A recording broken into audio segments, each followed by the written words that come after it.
All right, let's go ahead and take a look at this one really fast. One thing I'll say before I even start this video, and you can barely kind of hear it, but when you're doing door sales, when you're doing door-to-door sales, in-home sales, you're out there grinding, always be looking for the silver lining, right?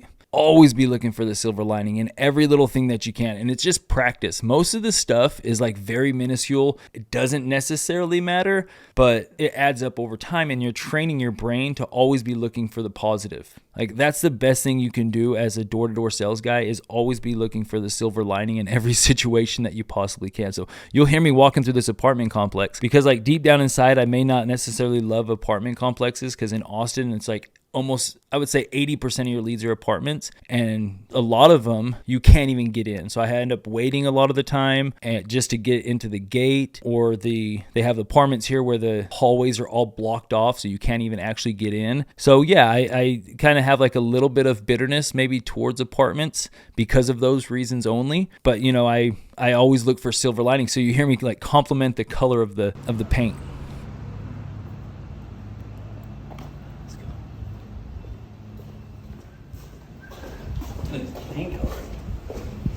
I'm like, the paint color is gorgeous. Like, this is beautiful paint color. I didn't care for the paint color, but I'm always trying to put some silver lining while I'm out there grinding. Next thing I say, one of the things I struggle with, everyone struggles with, is like trying to find where the apartment is, right? So this was like a courtyard, so it was pretty easy, but some apartment complexes that have like 18 or 20 or 30 buildings in it, and you end up driving around trying to figure it out. Like the numbering system is sometimes backwards.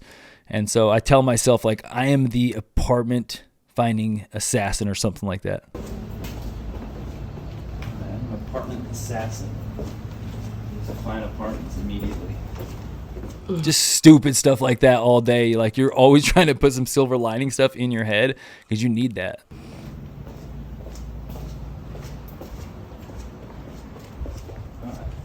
If you haven't done door-to-door sales before, you don't understand.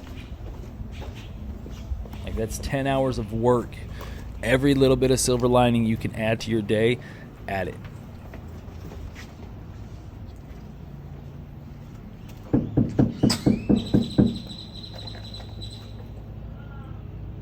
So she just said, hold on. So I'm ready. Taking her time, though. Casual, chilling. It's a no pressure situation, right? She requested information. I need to deliver the information. Felicia, what's going on? Hey, my name's Isaac. I'm with North American Final Expense. I'm the field underwriter in your area.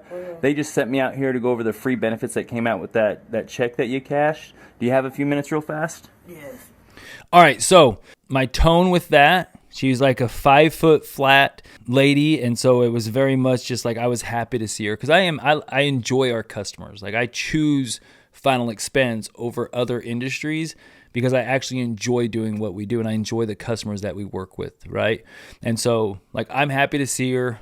Again, eyes, right? So I go eye contact from the start, right? I kind of look away, like I'm the field underwriter here in your area. I look away.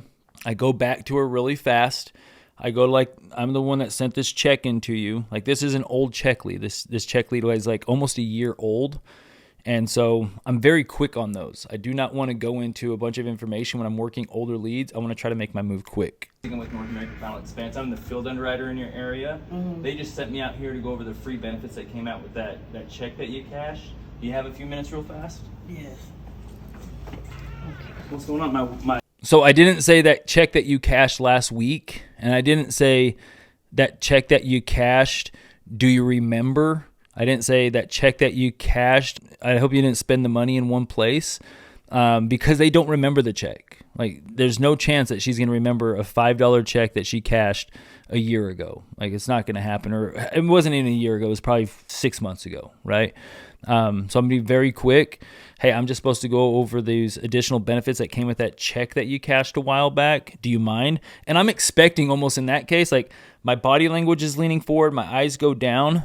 But in my head, I'm like, okay, they're probably going to be like, wait, what's this about? Like, I anticipate that happening. And then I just go over the same, again, after you get rejected, you just do the same door approach over again and do the same move or an alternate move over again. My high school sweetheart's with us. Okay. Filming it for training. All right, where's the cozy put? Is this leopard print? Oh my goodness. Oh I yeah. really like that. Okay. Hey, what are the chances you were just taking? What are the chances you were just taking a nap? I was. Hell yeah. That's what's up. I wish I Can I sit was. right next Yes, to you? Is yes. that cool? Yeah. Oh, cool. I'm gonna How sit you on been? this chair. Okay. That's perfect. Hey, at least for your me. place is nice and cool. Yeah. The last spot we were at was you were at was a little bit warm inside. I don't know if they had a cooler in there. Yeah. It's crazy. Oh, so what's been going on? Not Not much. Just kind of hanging out. Yeah. Cool. Me too. It's been so hot. Cool. Do you have a glass of water I can get from you by chance? Okay. So like again, I it wasn't like necessarily a great connection. Like the energy wasn't like vibing right from the start.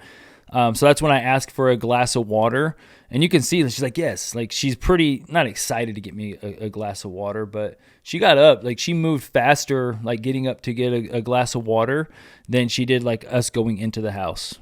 Do you have a glass of water I can get from you by chance? So as she gets up to get the glass of water, I'm going to get up and start going looking at pictures and starting a conversation. I'm just trying to look around the house looking for something. Who's this picture of right here? Bam.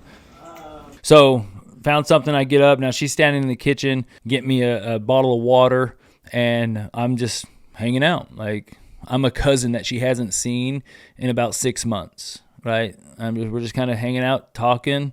I'm not just going to sit there in silence. And I wanted to get a little bit closer to her. And so I went halfway towards her, found something to talk about. And there was some awesome pictures. Someone that served in the military, had a conversation about that. We're able to start a connection point with her. And sometimes that's all you need, right? Just woke up from a nap. And so I'm going to kind of like slowly start to break this ice. But I can tell this is going to be a tough one to kind of warm up. So I'm kind of playing it a little bit slow. And listen, yes, I would say 95% of the homes, it's a pretty easy connection. Like it's human beings, and I like that, and that's cool with me. That's my style. That's why I'm in this business. And but sometimes it's just not the right vibe. It's just not the right situation. And it was like that the whole presentation. I could never get her to open up. Now, there comes a point in a presentation that stop trying to get them to open up. Stop trying so damn hard to get them to connect or get them to laugh. 90% of the time, it's just going to come. It's just going to happen. It's going to be easy. It's going to be an easy flow. But every once in a while, when you get situations like this where they just weren't really into it the whole time, I'm still going to go through my presentation. I'm not going to like exhaust everything and try to get this person to open up and connect when I don't know what's going on in their personal life. Like I'm not going to keep on trying to bring up jokes or anything like that. Like all of my jokes that I normally did, not much of a reaction, like kind of like a half smile. And that was really it. It came down to it. The money situation wasn't right. And we'll be going back to visit her and things will be different. But man, don't get so sold out on connection. Again, 9 out of 10 people, it's going to be easy to connect. But every once in a while, you're going to have to go to step 2 before you even get like a full connection point. You don't want to just like keep trying to talk. We had a little bit of a vibe during talking about the pictures on the wall, but even then I couldn't really stir up very much emotion for them, regardless of what I brought up, whether it was family or money or saving money on dental vision hearing. There wasn't anything that really got much of a reaction out of them. And so you're just going to have some presentations like that. But what you can learn from this door approach was try to always get the silver lining from every situation that you can. Even walking to a house, try the silver lining. Walking through an apartment complex, what's the silver lining? Okay, always find something to be happy about, because that's just going to help you power through those 10-hour days when you're by yourself grinding in the sun. If you got 80 different silver lining things that you've been saying throughout the day in your head compared to 100 negative things of just like little things. I had an agent quit this business one time. This is what he told me. Like he had I don't know what to call it. I'm not really a car person. He had a drifter car, right? Like it was super low to the ground, and that's what he drove to work to sell Final Expense. He quit because of the speed bumps, like in apartment complexes. Like imagine how many negative things he had to say to himself throughout the day for him to have to quit a job because of a speed bump that he had to go over. So always find the silver lining throughout the day anytime you can. When you're grinding, find the silver lining.